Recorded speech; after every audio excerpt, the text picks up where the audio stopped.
Mas não podemos olvidar que o apego ao supérfluo será sempre introdução à loucura. Tudo aquilo que o homem ajunta abusivamente no campo exterior é motivo para aflição ou inutilidade.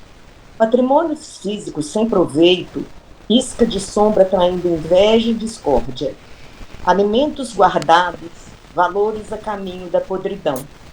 Roupa em desuso, asilo de praças. Demasiados recursos amoedados, tentações para os descendentes. Todo excesso é parede mental, isolando aqueles que o criam em cárceres de orgulho e egoísmo, vaidade e mentira. Observa, assim, o material que amontoas. Tudo que está fora de ti representa caminho em que transitas. Agarrar-se, pois, ao efêmero é prender-se à ilusão.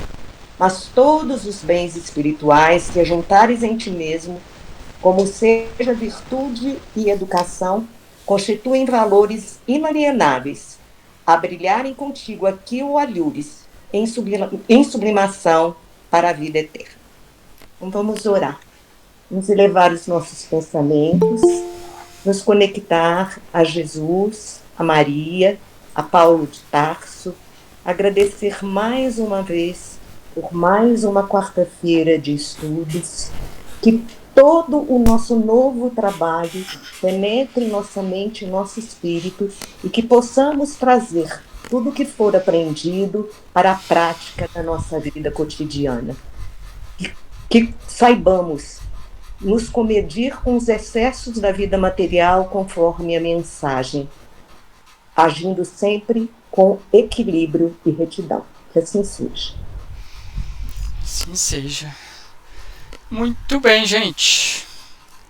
Estamos aí hoje, no dia 26 de fevereiro de 2025, abrindo mais uma carta, mais uma epístola para o nosso aprendizado. Vencemos aí, né? Como que a Lu falou? O que você falei? Vencemos, você falou o que, Luciana? Vencemos não, o que você falou? Ganhamos. Ganhamos, né? Ganhamos de estudo, né? Isso, ganhamos aí duas cartas. Acredito que à medida que vai passando, as cartas romanas, vocês viram que ela foi bem densa. A carta aos Coríntios, ela já facilitou um pouco. Eu acho que à medida que nós vamos ganhando experiência, vamos estudando, vamos lendo, principalmente agora quando a gente chega nessa segunda carta aos Coríntios, a gente já está familiarizado com um monte de termo que Paulo utilizou, que lá no início a gente tinha muita dificuldade.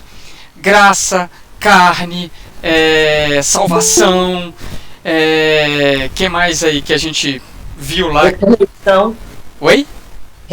Ressurreição. Dádiva. Olha só quantos termos em Paulo nós já aprendemos. E para nós isso, quando você bate com aquela palavra, já vem um significado. Isso é o aprendizado que a gente está tendo deles. É o aprendizado que a gente está sendo familiarizado com o linguajar e que a doutrina espírita está nos ajudando muito a explicar. Então vamos lá iniciar a nossa segunda carta, né? Vamos fazer uma pequena introdução. Embora a gente já falou da cidade de Corinto lá na primeira epístola, então não tem necessidade da gente falar agora. Mas qual que é o contexto da segunda carta, né? Até um videozinho que a Maria Jane colocou lá no grupo também, muito bom, tá? Um resuminho muito bom daquele vídeo lá. Eu sempre vejo aquele projeto lá da Bíblia em quadrinhos, ele é muito legal. Então, assim, qual que é o contexto dessa segunda carta?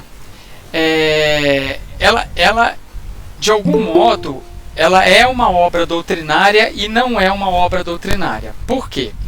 Porque Paulo vai falar algumas coisas sobre seus problemas pessoais e sobre os problemas, mais uma vez, gente, que estão ocorrendo com os cristãos de Corinto. Então está tendo problema de ética, está tendo problema de condutas, né? Observem que não é nada diferente do que a gente viu. Alguns são, mas toda vez que Paulo escreve uma carta, gente, é porque está havendo alguma coisa. Com exceção da carta aos Hebreus, todas as outras cartas estão escritas para comunidades que estão enfrentando problemas. Por quê? Alguém chegou até ele, ou uma carta chegou para ele e falou assim: olha, está acontecendo isso e isso em Corinto, qual que é a sua opinião? Olha, a gente está passando por uma situação aqui, o que está acontecendo? Você pode chegar aqui, você pode vir aqui? Então, sim, estão acontecendo desafios ali, né? Muito porque também Paulo enfrenta seus desafios e vai compartilhar esses desafios com ele. Tá? Então a gente tem nessas duas cartas um grande compêndio de desafios que ele está passando, mas que nós estamos passando aqui também com a doutrina espírita. Tá? O que nós vamos encontrar aqui na carta? A gente vai encontrar a defesa de Paulo. Paulo vai defender, vamos dizer assim, o seu ministério apostólico, a sua autoridade como apóstolo. Ele vai responder algumas críticas, ele vai responder alguns questionamentos. O que mais nós vamos encontrar? Vamos encontrar consolação aos sofrimentos que eles estão passando, às aflições que eles estão passando. Então, ele vai colocar bastante o Deus, né, a figura de Deus nisso aí, né, sobre a consolação, que para nós é bem normal. Nós vamos encontrar mais o que? O terceiro item que a gente vai encontrar é a propagação da nova aliança. Tá? Mais uma vez, a mesma coisa que ele falou lá para os romanos, ele vai falar aqui. Né, ele vai contrastar a antiga aliança, né, baseada na lei, com a nova aliança, que é marcada pela vida, que é marcada por Jesus. Outro item muito importante para nós, né, que estamos na FEAC, ele vai falar de reconciliação. Ele vai falar de reconciliação e de perdão. Ele vai abordar muito esse tema de reconciliação, de perdão entre os membros da igreja, relação à comunidade de Corinto. Inclusive ele vai mencionar até um episódio anterior de disciplina, tá? Então ele vai falar de reconciliação. Mas o que eu escrevi aqui, o quinto item que nós vamos ver aqui, generosidade, tá? Principalmente quando ele vai falar da coleta. Ele vai falar da coleta dos santos. Ele terminou isso na primeira epístola falando. Então ele vai falar que o pessoal, a comunidade tem que ter uma generosidade para que há abundância naquela coleta. E um sexto item que a gente vai verificar aqui também, força na fraqueza. Um item muito legal, é um item novo, né? Não que os outros sejam novos, mas é um outro contexto. Ele vai falar de força na fraqueza. E os falsos profetas também. Isso tudo está intrínseco. Esse problema, desculpa, eu não vi aqui, foi a Marília que falou? Foi, né? Esses problemas, Marília, eles estão por trás disso aqui. Os falsos profetas vão dar muito trabalho para ele. Não só em Corinto, como em Gálatas também. Eles perseguem Paulo. Eles perseguem Paulo. Por isso que eu falo, Paulo tem que se defender. E tem que defender o apostolado dele. Por quê? Por causa deles. Entendeu? Então, sim, são 6 itens que nós vamos abordar aqui. E que nós vamos encontrar. Além das advertências, né, conforme a Marília colocou ali. Além das exortações, tá? Nós vamos verificar aqui. Antes de entrar no primeiro versículo, eu queria abordar um tema muito interessante para vocês verificarem como que acontecem essas missões, como que acontece esse contexto.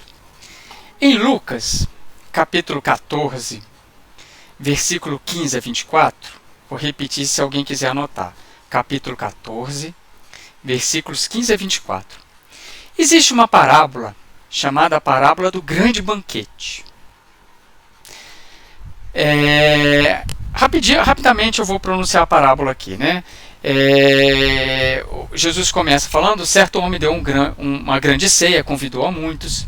Na hora da ceia enviou o seu servo, dizendo aos convidados: vinde, que já está tudo preparado. E todos a uma começaram a escusar-se.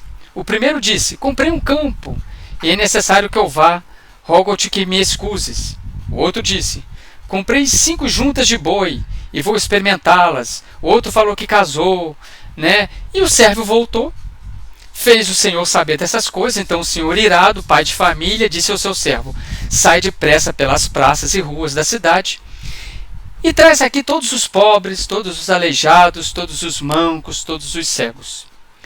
E disse o senhor, disse o servo: senhor, feito isso como mandas, e ainda há lugar. E disse o senhor ao servo: sai pelos caminhos e atalhos, obriga-os a entrar para que a minha casa fique cheia.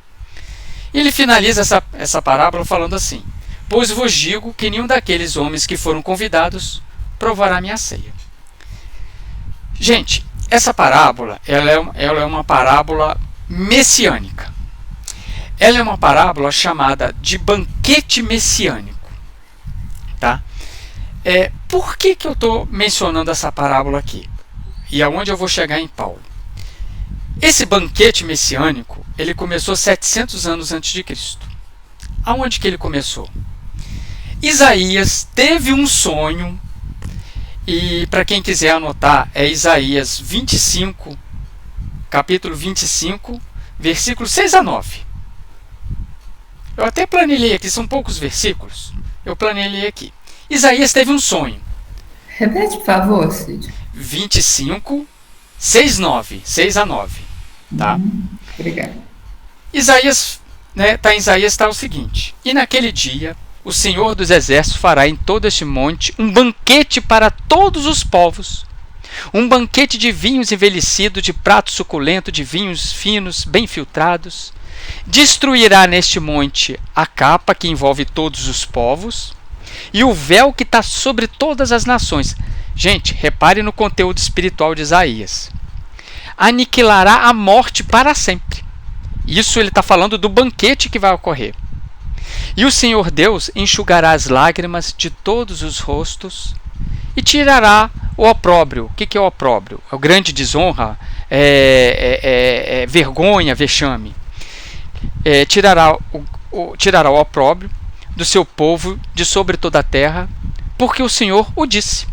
E dirão naquele dia: eis que este é o nosso Deus, nós esperávamos nele e ele nos salvará.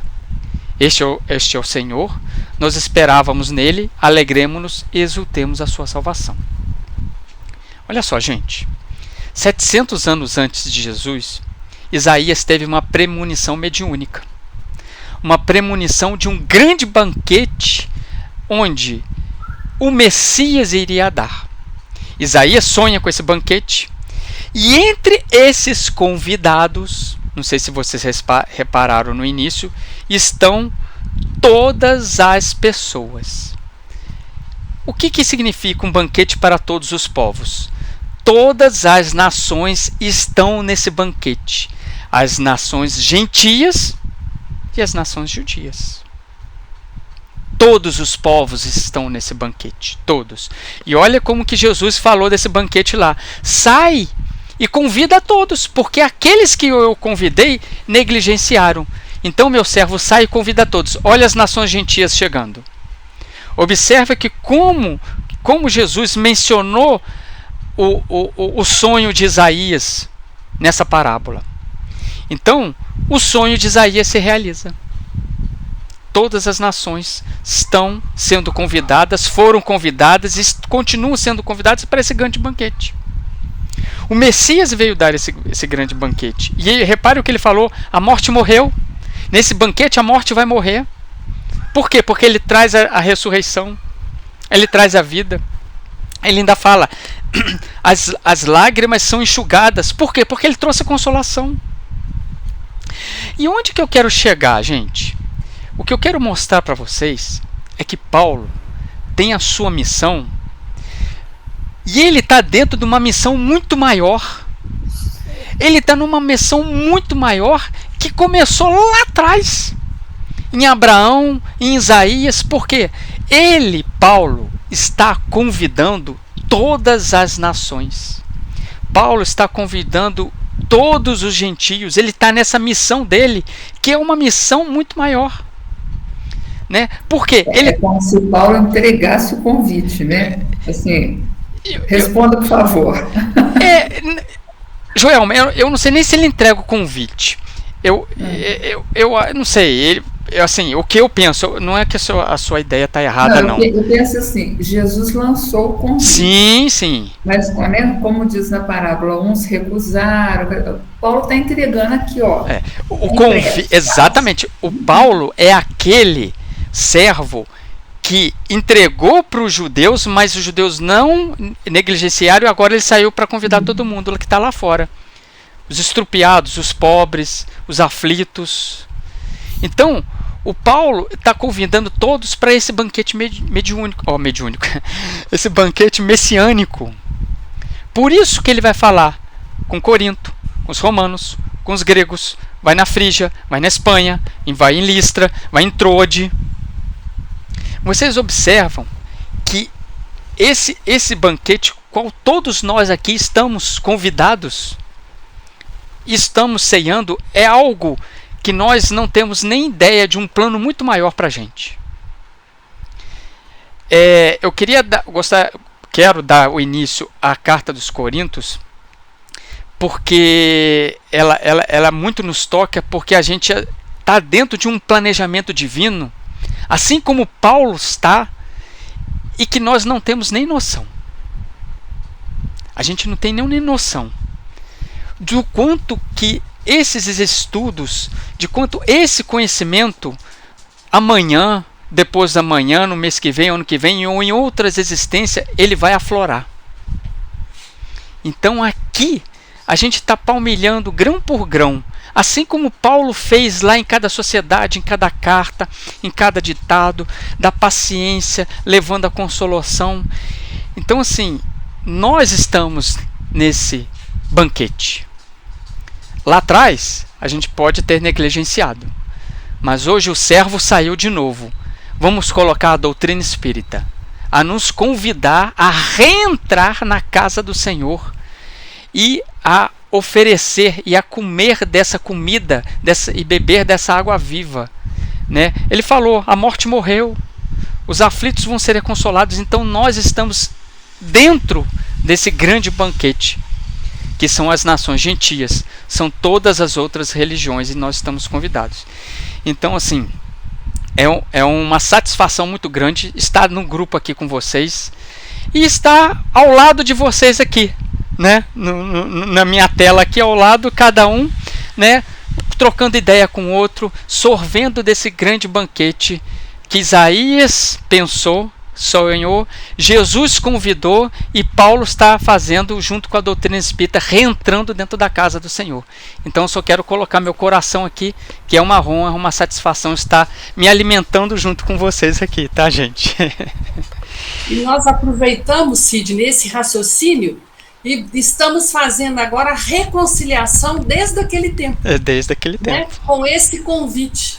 Que nós negamos, renegamos, excusamos, né? Então, quando ele chega neste momento, neste processo de reconciliação, nós estamos, pelo menos, de pé e à ordem. É isso aí, de pé. Quando o servo chegou para a gente em forma de doutrina espírita, entre na minha casa, vem aqui, a gente aceitou. O que esse servo tem? Deixa eu ver pelo menos o que ele vai... Como que está a mesa, o que é. Então, a gente está aqui, ó. Graças a Deus, né, gente? Vamos lá então. Vamos lá então, oficialmente no capítulo 1, versículo 1, tá? Nós vamos ter, assim como nós vimos nas outras cartas passadas, uma apresentação, tá? Então olha como Paulo começa. Paulo, apóstolo de Cristo Jesus, pela vontade de Deus, e Timóteo, o irmão à igreja de Deus, que está em Corinto, assim como todos os santos que se encontram na Acaia inteira. A vós graça e paz da parte de Deus, nosso Pai, e do Senhor Jesus Cristo. Então aqui ele está fazendo aquela famosa apresentação. Aqui ele coloca Timóteo, tá? Que que ele é um filho dele, né? Então, assim, ele é um coparticipante das dores que ele tem, e Timóteo participa disso aqui, tá? Tanto é que ele aparece na primeira epístola aos Coríntios também. Por quê? Paulo enviou Timóteo para corrigir erros, tá? Típicos da comunidade cristã. Então, outros irmãos também foram. Então, Paulo enviou Timóteo. Só que Timóteo era muito novo, e Timóteo não é que fracassou, ele não deu conta, tá? Às vezes por ser muito jovem, por ser tímido, aquela natureza toda que a gente vê em Paulo e Estevão. Então, nessa segunda epístola, ele está falando. E Timóteo, o irmão, ele está dando força para Timóteo, tá? Os santos, nós já vimos que são os santos, tá? Como todos os santos que se encontram em Acaia, aquelas pessoas que ele ajudam, tá? Então, temos aí. Eu acho que a gente não tem dúvida nesse primeiro e segundo versículo, se alguém quiser colocar alguma coisa, tá? Continuamos para o terceiro versículo. Bendito seja o Deus e Pai de nosso Senhor Jesus Cristo, o Pai das misericórdias e Deus de toda consolação. Ele nos consola em todas as nossas tribulações, para que possamos consolar que estão em qualquer tribulação, mediante a consolação que nós mesmos recebemos de Deus. O Paulo aqui, nos versículos 3 a 4, ele está fazendo uma apresentação sobre a consolação. Olha como que ele está introduzindo a consolação. Por quê? Porque aquela sociedade, aquela comunidade está passando por tribulação. Então ele está introduzindo a consolação. Para quê? Para fornecer uma informação de que, olha, todos são consolados nas suas tribulações. O Pai das misericórdias, olha como que ele vai mexendo com o texto, olha como que ele vai mexendo com a percepção daqueles que estão lendo ali. Então, ele está frisando muito o consolo de Deus que chega até nós. Entre esse versículo 3 e o versículo 7, pelo menos o que eu contei aqui, se eu não estiver enganado, vai a consolação, o substantivo consolação e o verbo consolar, tá, vão aparecer 9 vezes. Olha a ênfase que Paulo está dando. Isso é importante, tá, gente? Quando a gente vê um verbo ou um substantivo que ele está aparecendo muito, assinala ele, principalmente no texto, porque é essa entonação que Paulo quer dar. Então, é mais ou menos o resultado que ele quer, tá? Para poder obter o poder, para que os outros vejam o poder de consolação que Deus, através de Jesus, nos deu. Então, isso é uma atitude típica de Paulo no início da carta. É uma característica principalmente dessa carta, tá? É o consolo, é o intercâmbio entre as experiências opostas ao Cristo, tá? E as experiências de aflições, de tribulações, que nisso tudo está a consolação, tá? Observem também, podem sublinhar aí o que ele fala: Deus Pai, tá? Pai das misericórdias, Deus da consolação. Isso é importante. Por quê? Paulo está continuando a enfatizar. Ele faz isso, que é um tema, a gente já viu isso, é a repetição. Ele repete de maneiras diferentes. Então, para a gente frisar, olha só: Pai das misericórdias, Deus da consolação, tá? Ele permite que esse conjunto é que nós vamos tratar, que vai vir a consolação, tá? Então, observe muito. Oi. E tem Isaías, né? O livro da consolação. Isso, bem lembrado. Né?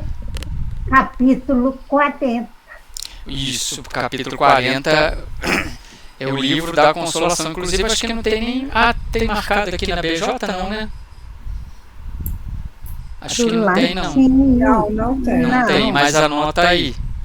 Anota aí quem gosta de anotar. Gente, ler Isaías é muito bacana, tá? Se alguém tiver paciência para Isaías, mas é muito grande o livro de Isaías. É muito bacana. Mas é muito bom. É muito bom. Tá? E se você for ler Isaías, lê Jeremias também. Já que está ali, já na sequência, já vai lendo tudo. Lê Abacuque, lê Baruque. Vai passando ali, é muito bom, é muito bom. A gente que já passou por lá, né, Joelma? Passou pelas tribulações, né? Quem passou. De estudar.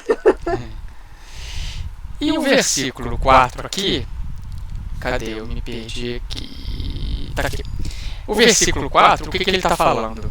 Ele nos consola em todas as tribulações. Gente, o que Paulo está tentando enfatizar assim é que ele está repassando a misericórdia recebida, repassar ajuda, a consolação que a gente teve, nós vamos repassar isso aí. Ou seja, Paulo, vai ser um instrumento de Deus para poder enfatizar essa consolação, né? O versículo 5. Na verdade, olha só, gente, assim como os sofrimentos de Cristo são copiosos para nós, assim também por Cristo é copiosa a nossa consolação. Os sofrimentos de Cristo. Então, o que Paulo está trazendo aqui? Ele está considerando os sofrimentos de Cristo como uma parte necessária da vida cristã.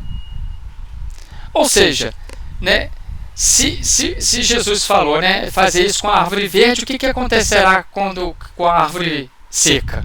Né? Se é com dificuldade que o justo é salvo, o que será do ímpio? O que será do pecador?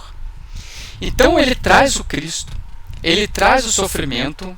Olha, se Cristo passou esses sofrimentos, nós não estamos isentos disso aqui. Por quê? Porque a consolação é proporcional ao sofrimento. Não existem seres especiais, isentos de desafios. Então, se existe um sofrimento, se existe uma aflição, se existe uma tribulação, há também a consolação. Isso é uma certeza. Isso que Paulo também trabalha na esperança, na certeza dessa consolação que está ocorrendo. Quem levantou a mão? Valéria, pode falar. Tudo isso está bem resumido na nota A da BJ. Boa, excelente. Eu marquei aqui também, botei aqui, ó. A consolação é anunciada pelos profetas como característica da era messiânica. Aqui, o Isaías, está aqui, Ângela. Isaías 41, está na notinha. Depois Lucas, aí ele vai falando todo. Isso aí. Isso aí. Muito bom. Então, não tinha ali. Eu tinha marcado aqui. Não marca. Inclusive, eu fui lá, tá na página 1313. Quem tiver a notinha da BJ, Isaías 41, tá na página 1313. Oh, Mateus. Não vi. Eu vi aqui. Eu marquei, mas eu não prestei atenção aqui na minha marcação, mas está aqui sim. Ok, até agora, gente? Vamos mais um passinho, no versículo 6. Se somos atribulados, é para a vossa consolação e salvação que o somos. Se somos consolados, é para a vossa consolação que vos faz suportar os mesmos sofrimentos que também nós padecemos. Olha só, o que Paulo está falando? Ele está falando para os cristãos de Corinto sobre a tribulação, sobre os apertos que eles estão passando, mas que eles vão ser consolados. Tudo que ele passa de tribulação é como se fosse um exemplo para eles. Porque Paulo vai começar a dar um exemplo dele mesmo. A gente sabe que, em relação à nossa vida de agora, né, a vida cristã naquela época ela não era fácil. Né? Paulo passava aperto em todo instante. Paulo passava fome, Paulo era roubado, Paulo tinha que caminhar no deserto. Né? Paulo era apedrejado, era preso. Então, assim, o aperto dele é o que ele fala assim, as tribulações de Cristo. Né? E assim, conforme todos os amigos dele, Áquila, Prisca, Pedro, Tiago.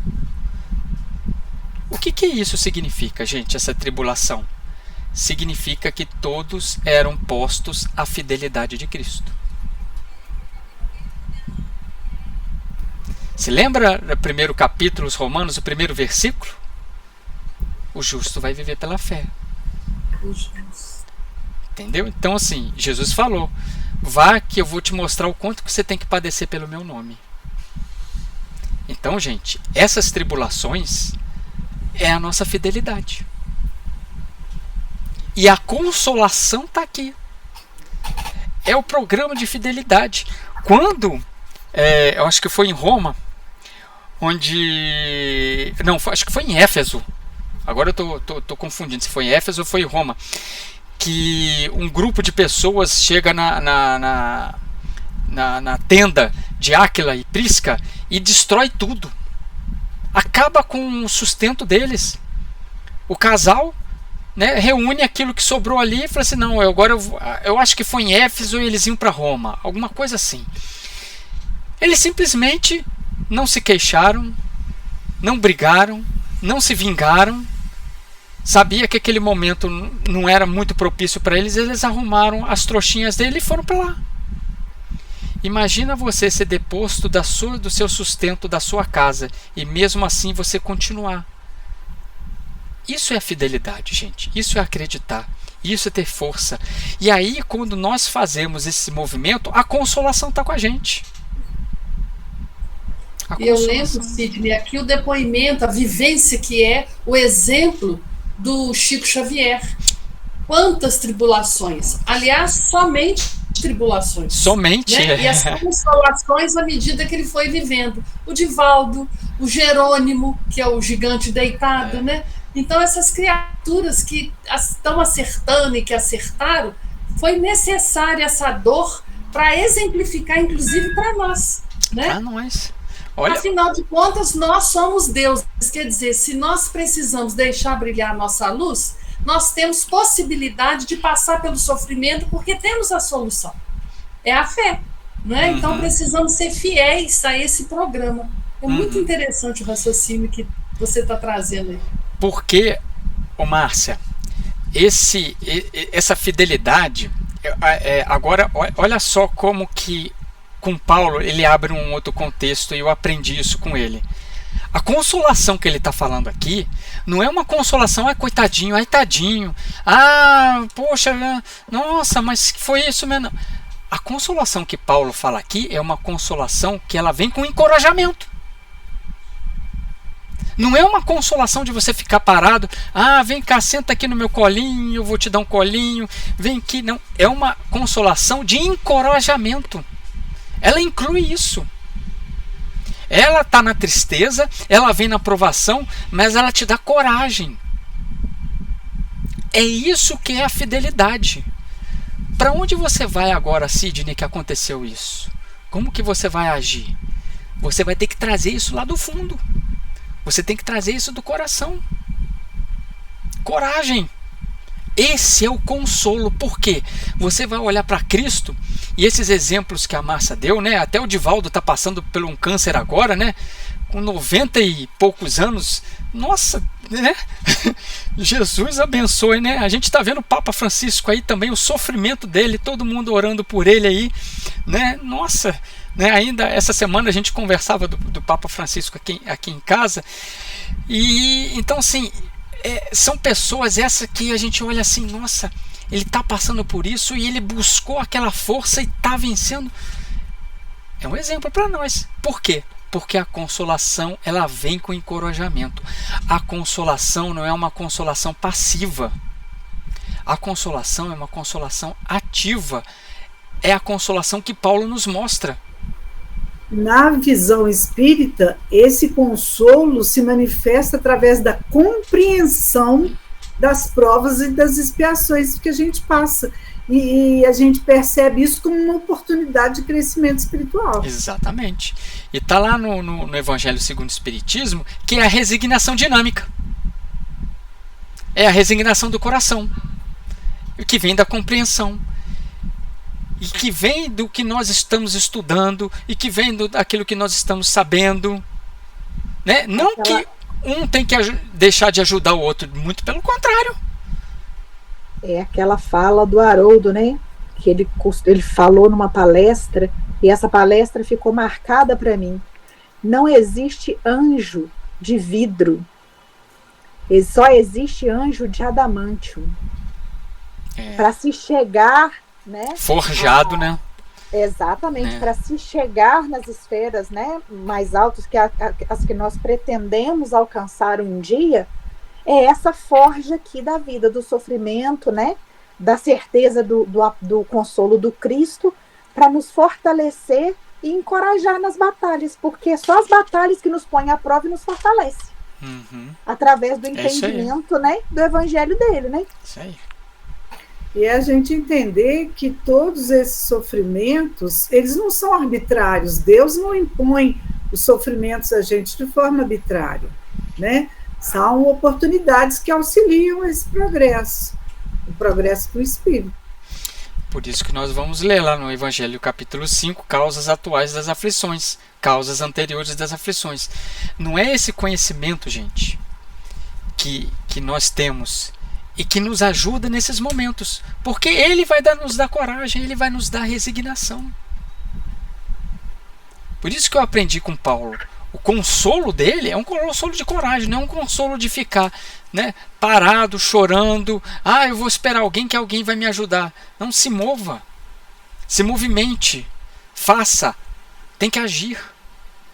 Né? É o que Paulo nos mostra, é a vivência de Paulo, é isso que ele às vezes ele vai mostrar também aqui nas tribulações que ele passou, que ele agiu, né? Embora ele vai mencionar aqui, agora já estou até confundindo as cartas, né? Que eu acho que é em Gálatas, acho que não é aqui não, que ele vai falar que chegou a ficar até desanimado. E chega um momento que ele fala, eu fiquei até desanimado, mas me recuperei. Tá vendo? Então assim, é um ensinamento que a gente tem que trazer para nossas vidas, né? São esses expoentes, um Divaldo, um Chico, um Raul, com Allan Kardec, próprio Kardec, né? Que foi até o extremo dele, né? Então assim, é o que Jesus falou, você está fazendo isso com a árvore verde, o que vai acontecer com a que está seca? Eu acho que a gente tem que colocar também os não espíritas, sim, né? Sim. Porque a gente pensa, a doutrina espírita nos dá compreensão, então maior responsabilidade. Mas a gente pensa numa irmã Dulce, no versículo 4 diz: a consolação que nós recebemos de Deus. Então, existem todas as criaturas. Sim, né? Sim, lógico. E a gente pensa numa irmã Dulce, não espírita, não tendo conhecimento espírita. E olha, a grandeza desse espírito, dessa mulher, o exemplo de força, de coragem, de tudo. Né? Porque se a gente cita só os espíritas, parece que somos né? privilegiados por causa desse conhecimento, não? Foram todos convidados para o banquete, não foram? Todos. O convite é de Deus, a consolação é de Deus. Então, todos nós. Todos, né? Todos os âmbitos, né? A gente pensa em Gandhi, a gente pensa em Martin Luther King, espalhado pelo mundo todo, né? Então, é consolação que recebemos de Deus, conforme consta versículo 4.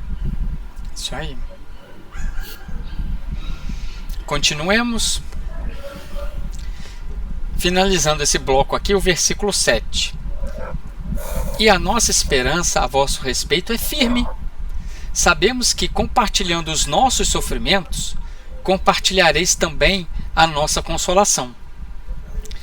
Então, olha só. Esperança de quem eles irão conseguir superar as tribulações. E o Paulo vai começar a utilizar também muito da sua vivência. Muito da sua vivência. Então, ele está falando, ó, tem esperança, vosso respeito é firme, vocês iriam passar dessa fase. Por quê? Porque Paulo também está superando isso aí. Então, igual que ele recebeu a consolação de Deus, ele está passando essa consolação para frente. Né? É o administrador infiel, né, que foi pego em corrupção. O administrador, o dono da fazenda poderia ter matado ele e manda ele embora. Ele percebeu isso, ele podia ter me matado. Eu vou lá, vou aliviar agora para aqueles que estão devendo ao meu senhor, vou aliviar o fardo. Aquela parábola é uma metáfora, mas é isso aí. Ele recebeu a consolação de Deus, ele está passando essa consolação para frente. É o que está colocando aqui no versículo 7. Continuemos. Não queremos, irmãos, que o ignoreis. A tribulação que padecemos na Ásia acabrunhou-se ao extremo, além das nossas forças. Foi aqui, que eu li, a ponto de perdermos a esperança de sobreviver. Isso aqui é forte para Paulo, gente. Isso aqui é muito forte para Paulo. Olha só, perdemos a esperança de sobreviver, a ponto de perdermos a esperança de sobreviver. Então, olha que interessante. Os comentaristas, né, eles não sabem que tribulação foi essa. Tá? Eles não sabem que tribulação foi essa tão forte que Paulo colocou essa frase aqui. Só que nós temos um livrinho que nos ajuda muito, né? O nosso Paulo Estevão. E a gente conseguiu, e eu consegui identificar que muito provavelmente essa tribulação que ele passou tenha ocorrido em Éfeso.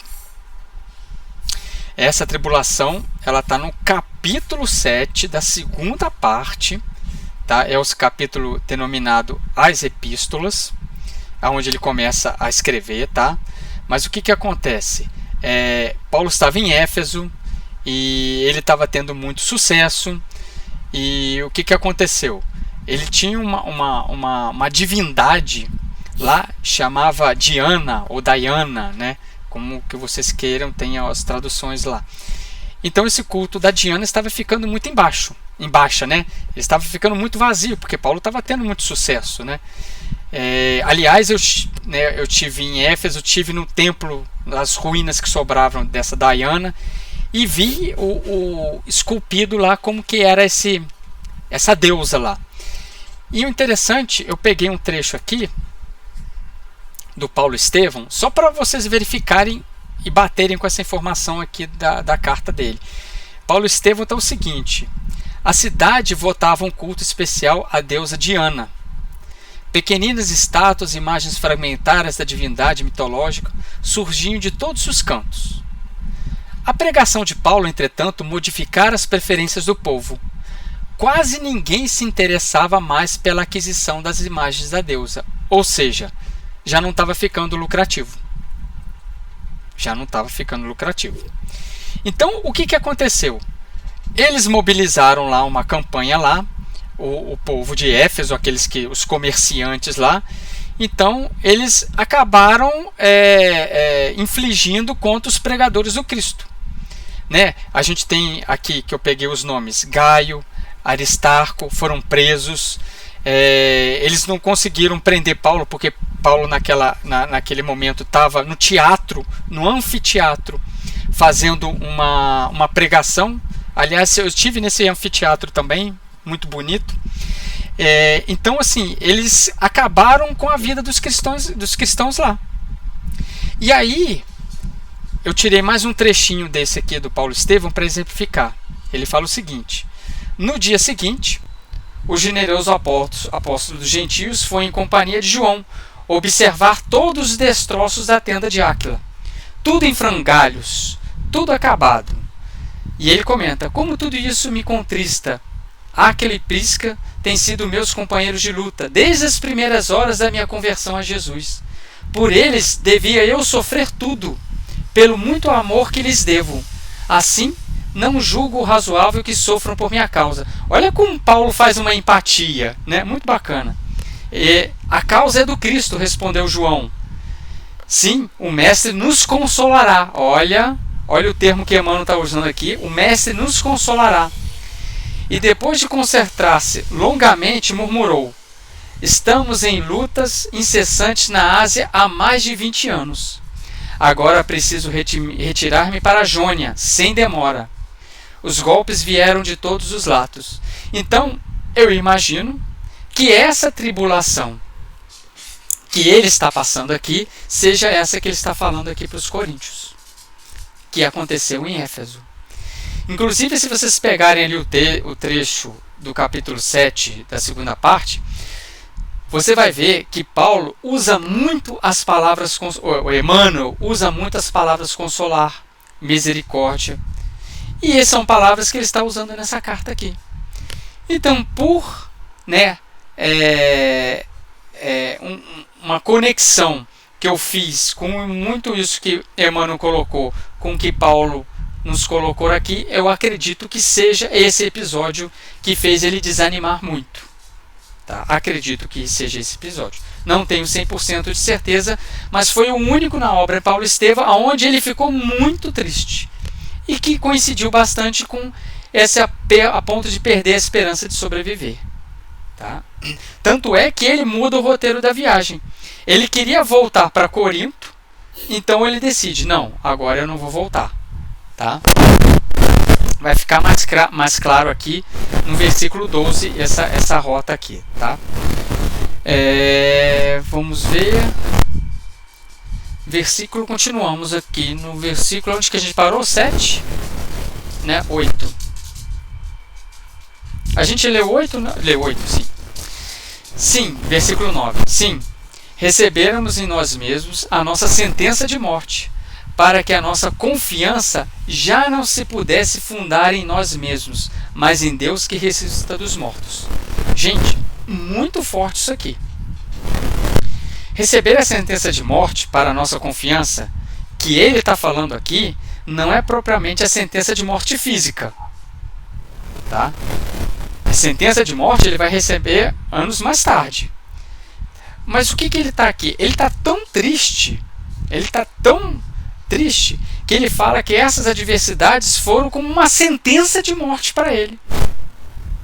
Essa sentença de morte tá aqui, está ligado a esperança ali que ele não tinha mais, que baixou nele uma tristeza. No final aqui do versículo 9 e o início do 10, ele fala de Deus ressuscitar os mortos, não o morto físico, mas aquele que está morto moralmente. Aquele que se sente como ele está se sentindo naquele momento. É o momento exato que Paulo vai fazer uso do seu conhecimento. É o momento exato que Paulo pega todo o seu conhecimento, respira, levanta e vai para frente. É o que nós colocamos aqui. É o consolo do encorajamento. É o consolo que as crises que a gente passa é a saída pela fé. É o consolo do coração. É da coragem de vivenciar aquilo, de buscar ajuda, de pedir, mas tem que se movimentar. Foi ele que nos libertou de tal morte e dela nos libertará. Nele depositamos a esperança de que ainda nos libertará da morte. Olha a esperança entrando aqui. Gente, essa aqui não é a morte física. Libertar dessa tal morte aqui é esse desânimo que ele está passando aqui, é essa tribulação que ele está passando aqui, é a crise que ele está passando aqui. Tanto é que ele está falando: nele depositamos a esperança. Da morte do quê? A morte do pecado, a morte do erro, a morte desse desânimo. Olha os tipos de mortes que a gente tem. Eu estou morto quando eu estou desanimado, quando eu estou triste, quando eu estou depressivo. Eu estou morto. Morto o quê? Naquele estado de espírito. Ok até agora, gente? Podemos continuar? Então, você observa que esse consolo que ele recebe, até dessa morte ele consegue se libertar. Até dessa morte ele consegue. Até dessa morte ele consegue, está naquele desânimo, está naquele estado de espírito, e ele consegue pegar e se levantar, né? A gente tem o sentido disso aí no Paulo Estevão, né?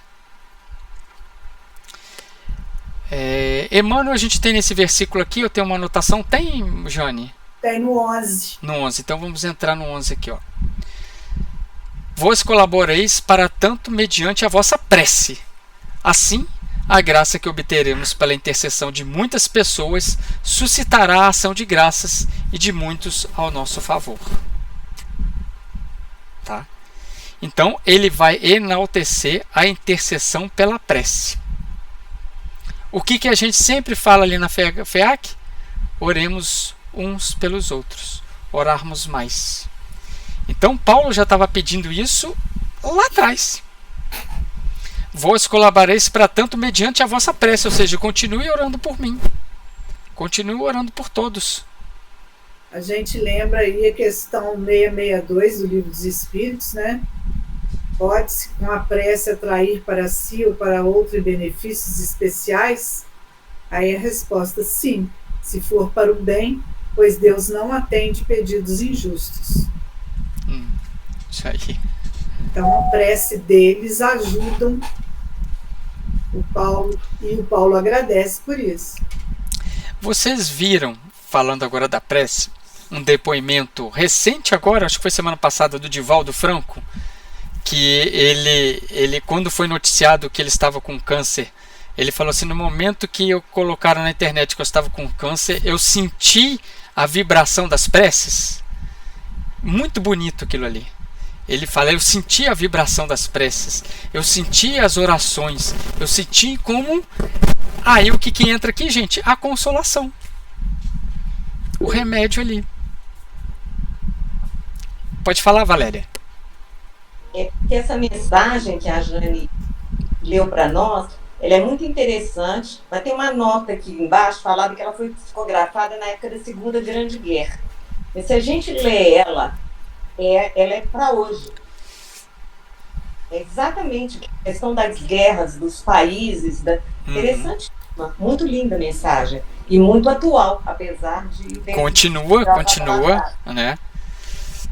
Então, continua. E nesse versículo, a gente tem o Emmanuel, do livro Alma e Luz, capítulo 4, Círculos Intercessórios. É como o Emmanuel tivesse escrito isso semana passada. O que ele está falando nessa mensagem de importante aí? Orarmos, mantermos um círculo de defesa. Olha só que importante. Olha só que atualíssimo, né? Que a gente sabe a importância da prece. Olha como que Emmanuel traz esse círculo de defesa pela prece, muito parecido com o que Paulo está colocando aqui. Alguém quer comentar alguma coisa? Esse parágrafo que ele fala, é necessário que o bem organize a defesa. Muita gente pergunta, combater por quê? Estamos com Jesus, que ensinou o bem e a paz. Entretanto, é indispensável não esquecer que existem padrões de pacifismo e padrões de passividade. Né? O mestre é o príncipe da paz. Contudo, é imprescindível raciocinar quanto ao que seria o cristianismo se Jesus houvesse entrado em acordo com os fariseus do tempo. Olha só como que Emmanuel faz uma viagem aqui. Se Jesus tivesse entrado em acordo com os fariseus do tempo, o que teria acontecido? É claro que... Teria, no caso, a passividade, né? A passividade, porque ele vem comparar padrões de pacifismo e padrões de passividade, né? E o próximo, a frase dele, eu marquei aqui para mim, ó. Organizemos ligas de orações nos templos, nas instituições e nos lares, comparecendo espiritualmente no esforço defensivo, auxiliando também nós no valoroso combate ao bem. Olha só o que o Emmanuel está colocando aqui. Ligas de orações nos templos, nas instituições e nos lares. A força da oração uns pelos outros, gente. Isso aqui é real, gente. Você fala assim, vou fazer uma oração, não sei se vai receber. Não sei. Gente, isso é real. Isso é real. O parágrafo interior também é muito bom. Nessa hora grave, recordemos a exortação confiante de Paulo. Fundemos círculos intercessórios para a cooperação ativa junto às vanguardas vigilantes. É para hoje também essa mensagem. É para agora, né? Para todo dia. É. Com certeza ela não foi escrita agora, mas é atualíssima. Fala, Marília. Eu queria chamar a atenção, voltando aqui para a carta, na letrinha E. Porque lá para trás, acho que foi no capítulo 9, a gente estudou que seguir Jesus é ficar livre das ilusões. E eu acho que aqui, lendo essa letrinha E, seguir Jesus é ficar livre das tribulações, é ser consolado. Não, livre das tribulações não, mesmo com as tribulações é ser consolado. Seguir Jesus é receber a graça. Sabe, são essas ações da graça de Deus. Eu entendi assim, finalizando esse preâmbulo, né, que mesmo diante dessas tribulações, nós receberemos que a ação de graças deve animar todas as ações do cristão realizadas em nome do Cristo, e por ele assumidas em sua ação das graças do Pai. Eu não sei se eu estou equivocada. Não, lembrando que o entendimento de graça, para nós, nas cartas de Paulo, não é nada de gratuito. Não. Mas eu vejo muito isso, Marília. Novamente, essa como que é a ação de graça, que seja essa coragem. Que a gente vai ter sofrimento, que a gente vai enfrentar as tribulações, mas a gente vai ser consolado. Sim. A gente, né? Eu entendi assim. A gente vai receber essa ação. São essas ações nossas que vão ser de fidelidade a Jesus que a gente vai alcançar essa graça. Eu entendi assim. E eu entendi também que tem muito a ver com o nosso estado de graça ou de fora da graça, né? Esse estado de alma.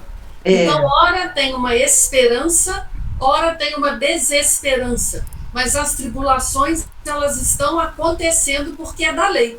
É a lei de ação e reação. Mas o estado de alma, né, é que faz a diferença.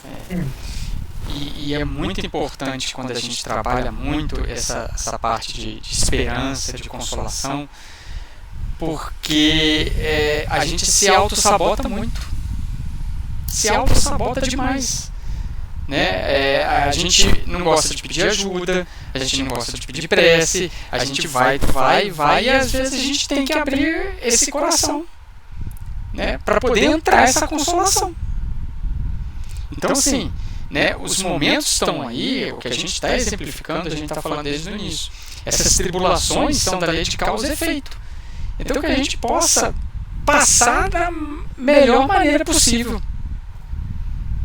A gente vai sair do outro lado como? Com cicatrizes, com feridas, mas vamos sair do outro lado. E muito mais fortes. Muito mais fortes. Muito mais fortes. E se parar para poder pensar num ângulo assim, mais simples da questão, sem colocar assim, as encarnações, né, toda essa coisa que é um pouco mais complexo, pensar na simplicidade do dia a dia, seguindo mais ou menos o raciocínio da nossa Ângela, né, sempre que puxa para os dias atuais, se a gente pensar nessa consolação como uns consolando os outros, porque a gente estamos todos nós aqui reunidos procurando entender mais, cada vez mais, o Evangelho de Jesus. Paulo está aqui esclarecendo uma quantidade de coisa absurda para a gente. Vem o Espiritismo e abre um leque muito mais amplo. E assim, pelo menos eu dentro da FEAC não tenho que reclamar. Toda vez que eu passei por uma tribulação, eu sempre tinha um mensageiro de Jesus lá dentro para me ajudar. Isso quando não um grupo.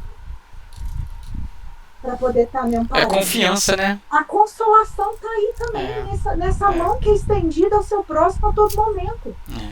A consolação está aí também. Entendeu? E não só nos emissários de Jesus, porque às vezes tem aquele de fora também que a gente nem está esperando e ele te estende a mão também. Passa um samaritano, né? Exatamente. Nas surpresas que acontecem, né?